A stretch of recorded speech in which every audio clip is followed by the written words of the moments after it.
used to be so fancy free, but now I'm lonesome as can be. To one lucky day you came my way. I never knew what love was all about until I met you. Great. No, you're still tuned to books in the world, but we had to have music, and the music was great. Glorious. And our guest today is Mick Carlon, and the book is Girl Singer, so we had to have a girl singer. Makes sense to me, Bob. And we had one of the best. Oh, Sarah Vaughan, Sarah peerless. Vaughan.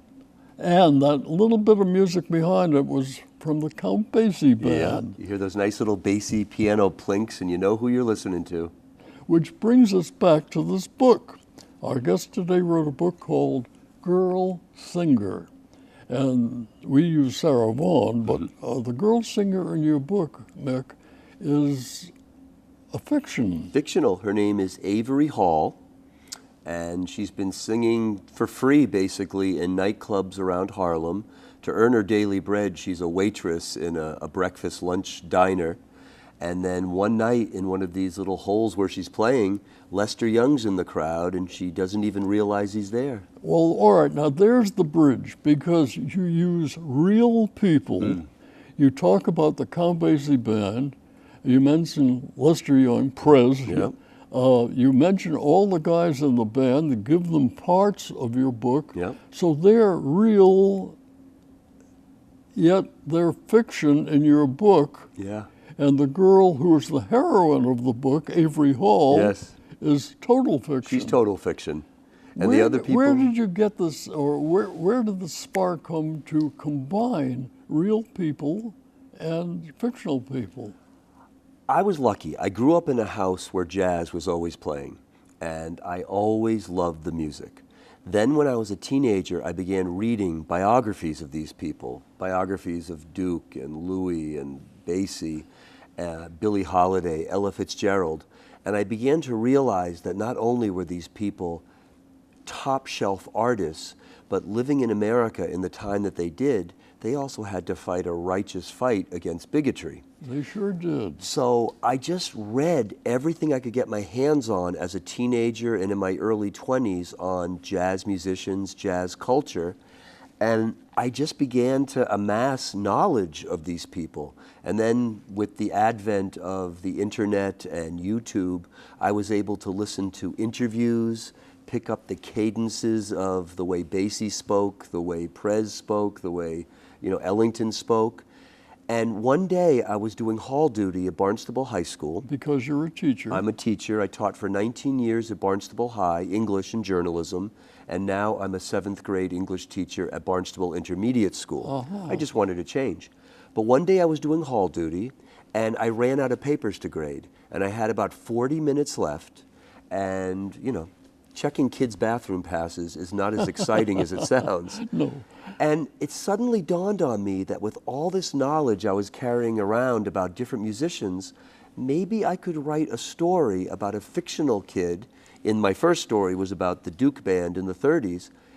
Bob, the first chapter basically wrote itself, and 2 years later I had my first novel, Riding on Duke's Train. Riding on Duke's Train. Yep. Had to be the A train. Yeah, it was. And it was the train that, the Duke would rent when he and the band went down south. It was their way of skirting Jim Crow and all the indignities of that. So the idea came to me doing hall duty at Barnstable High, mixing my knowledge of real jazz people with fictional young characters. And it just I found a publisher, and now my books have a home in over 60 different school curriculums around the country. So I guess I hit upon something. I guess you did, Yeah. Nick. Have you ever heard from the families of the people who are real and yet fictional in your book? Yeah, I was doing a book signing in Harlem a couple of years back, and it was me and Mercedes Ellington, Duke Ellington's granddaughter, who is a noted choreographer. Remember the June Taylor Dancers on the Jackie Gleason show? Of course. Mercedes Ellington was a member of the June Taylor Dancers. A gorgeous woman. I mean, I think she was 73, 74 a couple years ago, and she looked 43. So I give my little talk about Duke. She gave her talk, and she came over and gave me a big hug. Beautiful lady, and she smelled really nice. And she whispered in my ear, "You have thoroughly captured my grandfather in your book." And I didn't think that was popular because he was so unknowable, even to us family members. So hearing that from Duke's granddaughter meant a great deal to me. How do you feel that you captured the sense of Ellington as a person, as opposed, or alongside rather than opposed, Yeah. to the musician, to the composer? Duke was friendly, Duke was approachable, Duke was generous. But I think, like a lot of geniuses, he needed his own space. So if you got too close, or if he could feel the creative juices percolating, Duke could put up kind of a wall of sardonic friendliness. And out would come his quips and his kind of sarcastic way of talking. And you knew that, okay, it's time to back off a little bit and let him create music. So I went in knowing even his nickname, Duke, gives a sort of imperial feeling to it. And he got that from neighborhood boys when he was 5 or 6 years old, playing baseball in the neighborhood. So even as a little kid, Edward Kennedy Ellington kind of carried himself with a certain royalty that earned him that nickname. So Duke Ellington was, what I'm looking for is, he always had this feeling of, but the word Duke as a name implies sort of a standoffish. Yeah, but he was approachable and he was friendly. It was just when he could feel, another song or tune coming on, because he created over 2,000 pieces of music, that, you knew just to give him his space. So I went into the book knowing that I was trying to capture kind of an unknowable person. All right, now that book of yours, Mick, Riding on Duke's Train, is the second book, or the first book? It was the first. The first My book. second is Travels with Louis. And that would be Louis Armstrong. Louis Armstrong, yes. I'm lucky enough to be friends with a Cape Codder named Jack Bradley. Jack and I have been friends for over 25 years now. And Jack Bradley was so close to Louis Armstrong that Louis called Jack my white son.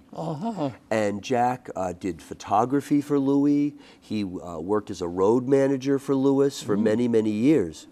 Jack is religious about Louis Armstrong. And for years, I was kind of informally interviewing Jack about Louis, like, how did Louis react when racism was directed at him? And what was it like to hang out in Louis Armstrong's home? So I don't even know if Jack knew I was writing my novel.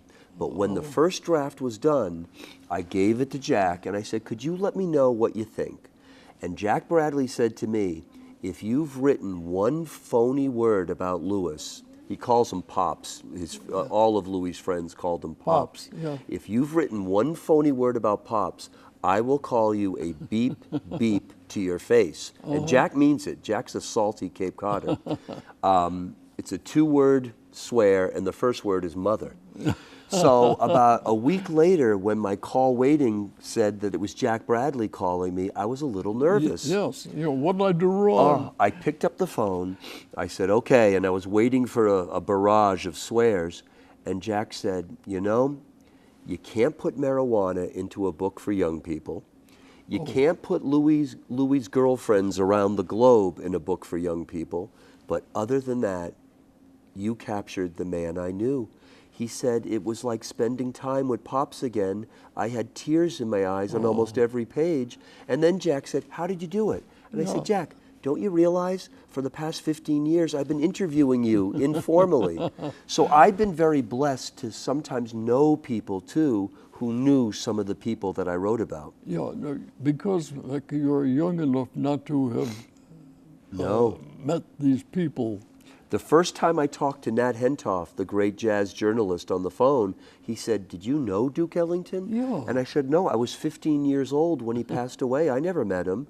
And he said, "Because you kind of captured the Duke I knew. How did you do it?" And I said, "Well, with Duke, it was a lot of reading, a lot of listening to interviews, watching clips of the man himself, and then the imagination just kind of takes over." Does listening to Duke's music work some magic into his being and into his outlook?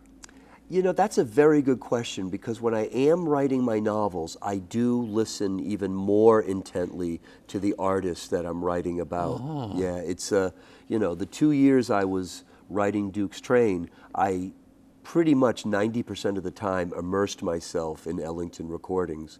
When I wrote Girl Singer, I was listening to Prez solo and Prez with the Basie Band.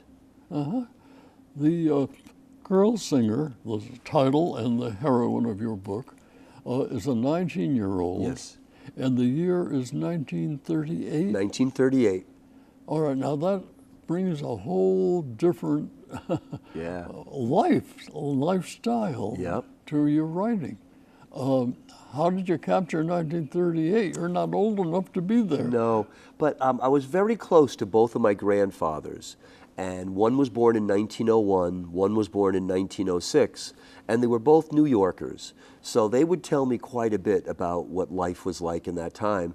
I was an incredible baseball fan growing up. I still am. So they would tell me stories about, you know, Ruth and Gehrig and going to the Polo Grounds and Yankee Stadium. And then we'd, you know, take a lot of trips into Manhattan and walk around. They'd show me some of their favorite haunts.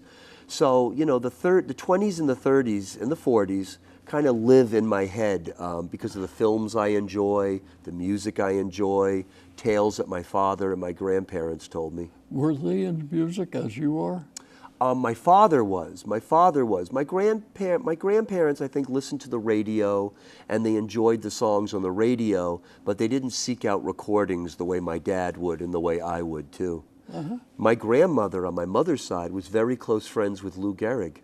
Oh. Yeah, Lou Gehrig's parents and my grandmother's parents, they were friends in Germany who decided to pool their money and come to America together. And they settled in the same neighborhood in Manhattan and then later in New Rochelle. Lou Gehrig was kind of like a surrogate big brother to my grandmother on my mother's side. He taught her how to ice skate. He taught her how to drive a car. So there was, and we have photographs. Yeah, you have a lot of background. You've got enough. I bet your 3 books here. I'm not that interesting, but my family is. So I have big ears. I was always listening when my elders were talking. You've got enough for another pile of books. In fact, is there a next book? I'm working on one now. It's a time travel book. If I handle it right, I think it's going to be interesting. And it involves Louis Armstrong and the New Orleans of 1910. You just answered my next question. Is there music in your next book? Yeah, I don't feel the creative urge unless I'm writing about jazz musicians and the music. There's something about jazz music that just gets my creative juices going. I guess so. And I'm not a musician. I can't play an instrument at all. Both my daughters are good musicians, but I'm not. But, you know, as my friend Heinz Prager once said, music needs good listeners too. Yeah, well, there are many questions of interest where people say, oh, you play music on the radio, you've been a disc jockey, what do you play? Yeah. And the answer is the radio. Yeah, right. Or the phonograph. Right, because I have no musical talent whatsoever, but I love music. But it comes out in your book. Now, The Girl Singer, the title of your book, is Avery Hall. Yes. She's 19 and she gets a job with The Basie Count Basie Band. Yep, because Billie Holiday has just left the band high and dry. In 1938, Billie did leave the band because she just couldn't take the racism that she encountered on the road, on their tours. And once again, you've taken a real person, a real instance, and then you plant your fictional heroine, the girl singer, into the band. Among them, yes. And they tour. Yes. And they find in 1938, and even some cases nowadays. Yes, There's sadly. a great deal of prejudice to a black band, a black singer in touring even the South. Yep. Yep. And unlike the Ellington band, Basie didn't have a train to go sleep on during the day. They stayed in the, the black part of towns and the boarding houses and the, the hotels and motels of the black sections of the cities down there. Mm-hmm. So, quite a bit happens to her when she's on the road with the band. But Billie always said, Billie Holiday. Billie Holiday always said, she called them her Basie brothers, that Herschel Evans, she loved Lester Young. They were platonic best friends. Sweets Edison, Buck Clayton, Joe Jones, Basie himself, that they always did look out for her. She didn't leave the band in '38 because she was tired of the band and the musicians. She was just tired of the conditions on the road. Mm-hmm. So I figured my fictional character, what a beautiful time for her to jump onto the Basie bus, which was called the Blue Goose, and go have some adventures with the band. Uh-huh. Yeah. All right. Now, interestingly enough, Mick, in your book, it's sailing along with the story of Avery Hall, girl singer, with the Basie Band on tour, and then about 2/3 of the way through your book, it takes a complete change of story. Yes.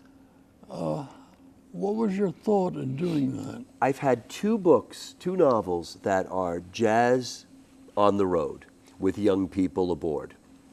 And I wanted this one to be different in some way. So I got to the point where Avery leaves the band in the 40s. Lester Young has already left. She's very frugal. She saved a little money, so she has a nice apartment for herself in Greenwich Village. And I didn't know where to take it from there. And the book basically hit a dead end for about 2 months. Mm-hmm. And then one morning I was taking a walk on Craigville Beach. Sometimes I go on the beach around 6 in the morning with a trash bag and pick up the Dunkin' Donut cups that people are too lazy yes. to take off the beach. And it suddenly dawned on me. I was close friends for 10 years with a gentleman named Heinz Prager. Heinz went from Berlin, Germany, to Shanghai, China, to Boston, Massachusetts, and then he retired Marston's Mills, Massachusetts. Oh. And I was lucky enough to meet him in 1987 because I taught a journalism class. And at the time, some idiots were spray painting swastikas on synagogues in Boston and outside of Boston. So I figured, I have people from the community coming in and giving speeches to my young journalists. That's how they learned how to cover speeches. Are there any Holocaust survivors that I could contact? And a wonderful history teacher named Irene Almer said, here's the phone number of a gentleman who lives in Marston's Mills. So I called Heinz and I explained, would you come in and talk to my classes? And on the phone, he said, it's very painful for me to talk about these things. So I thought to myself, well, that's a no. But then Heinz said on the phone, but I feel it's important that young people know the Holocaust happened and it happened to real people. When do you need me?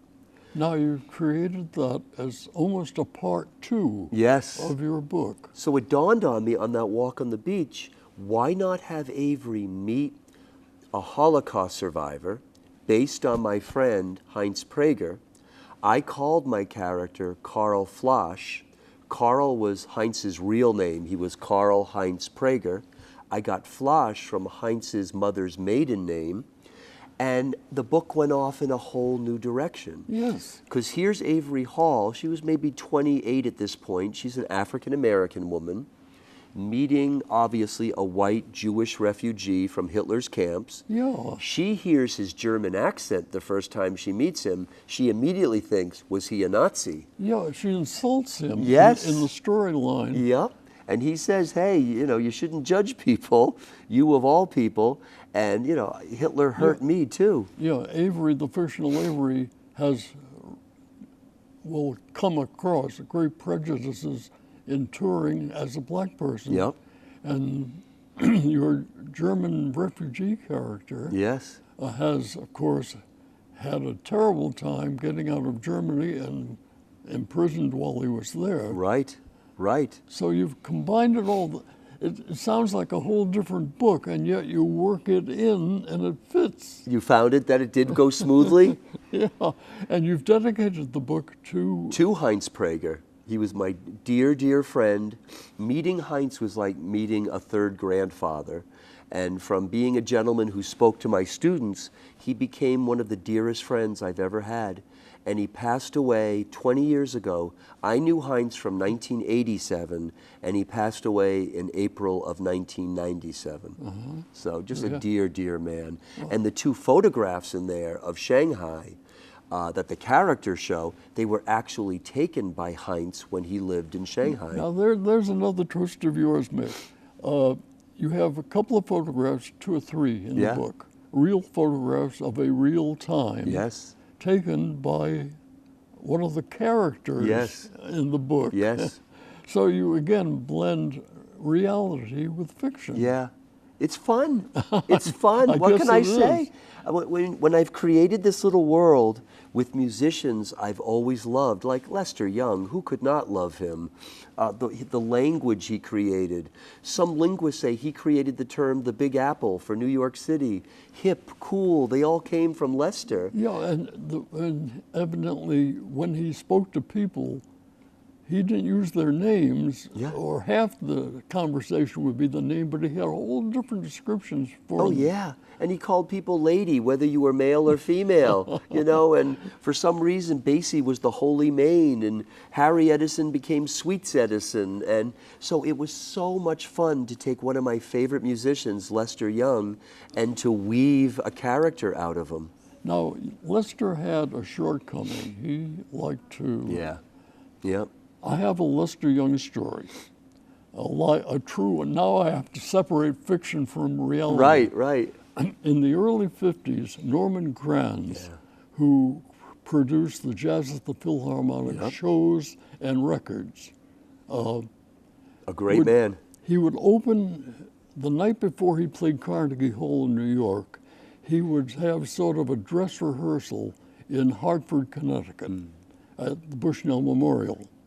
I was lucky enough, I was a disc jockey in Hartford at the time, and the record distributor would invite me backstage. Wow. So I would be never on stage, but in the wings or behind the scenes. Right. And all of these great musicians, they were there live performing. Right in front of you. And I'd be in the wings, out of sight from the audience, but with my jaw down to here. Oh, Bob. And my ears bent. And Lester Young, before he took center stage, he was backstage. He had I'll tell him, I'm telling a story on him. He had a bottle of whiskey and a water glass. He poured the water glass full and Just drank it all. the whole thing. Yeah. And then he went on stage, and of course he was marvelous. Played like an angel. With or without the booze, he was just great. Yep. I mean, they say Nat Hentoff, I interviewed Nat quite a bit about Lester. They were close friends. And Nat said he was a very lonely man. You know, racism bruised him deeply. Whereas someone like Miles Davis would get angry, Lester just took it internally. And he was a very sensitive man, too. Billie Holiday always said you could hurt his feelings easier than anyone I ever met. So he was almost like too gentle for the world, and I think the alcohol was a way of dealing with that. Another instance from the same spell of musicians in Hartford. Yeah. Ella Fitzgerald was live among the group of people. She had a trio behind her. Let me see. Shame on me, I've forgotten the musicians. That's okay, it was many years ago. Yeah, but Ella was singing just with the trio, and she had a new song, new at the time, called Angel Eyes. Yeah. Angel Eyes, that old devil sent. Yeah. Yeah. I was, again, in the wings, watching, from here to a chair over there somewhere, watching Ella, and she could not sing out of tune. No. If she tried, she could not sing out of tune. No, it was inborn inside of her, a So genius. she introduced the song and said to the audience, I hope I have it right because it's a brand new song, and it was at the time. She finished her song, there was applause, and she walked off stage to where I was standing. Yeah. And she said to me, "Was it all right?" Oh, man. Was it all right? It was perfection. Well, because I was a nobody there, and all these great musicians, she asked me if it was all right. Can I ask you a question? I hear these great artists on recordings. Was there an added dimension when you were right there hearing them live? Oh, of course. Oh yeah. And in your mind, you would think of all the different recordings you've heard, and there is he, there is she, and they're live, and they're right there. Oh, man. Oh, it's a great feeling. Yeah. Anyway, the book. Yes. So Avery Hall leaves with Carl. Yep. They fall in love. The friendship blooms into romance, and they get married. And even in a place as open-minded as Greenwich Village, an interracial marriage in the late 40s was asking for trouble. Still kind of new, I guess. Yep, still asking for trouble. So, but then you bring the band members back into sort of a coda. Yep, exactly. She goes out and visits Ella in California, recuperating after something unpleasant that happens. And I had to have Joe Jones come back. And, Jack Bradley, the gentleman I was talking about in Harwich, he roomed with Papa Joe Jones in New York City in the early 60s. They were roommates for 10 months. So I was able to ask Jack, so what was it like to room with Papa Joe Jones? What a wealth of material. Oh, because Papa Joe Jones felt that being a jazz musician was a calling, and you had to stay clean. You couldn't abuse the body with drugs or alcohol. You were there to play this incredible music, and you had to keep your eye on the prize always. So I tried to get that across in my Joe Jones. And you did. The book we're talking about today, and our program is only too short because it's just about over, is called Girl Singer by our guest, Mick Carlon. And you can tell from our conversation there's a great deal more in this book, and this book, and this book, and a couple of more that'll pile up all the way. Mac, thank you very much Thanks for coming having in. me, Bob. I feel I should go back to my pile of CDs and start playing them for the next week or so. That's the beauty of recorded music. It's always there to listen to. Thank you so much for coming in, Mick. Thank you, my friend. And we thank you for visiting with a rambling of jazz and wonderful memories of music on today's Books in the World. And again, our book is called Girl Singer by our guest, Mick Carlon. And thank you for viewing today's Books in the World.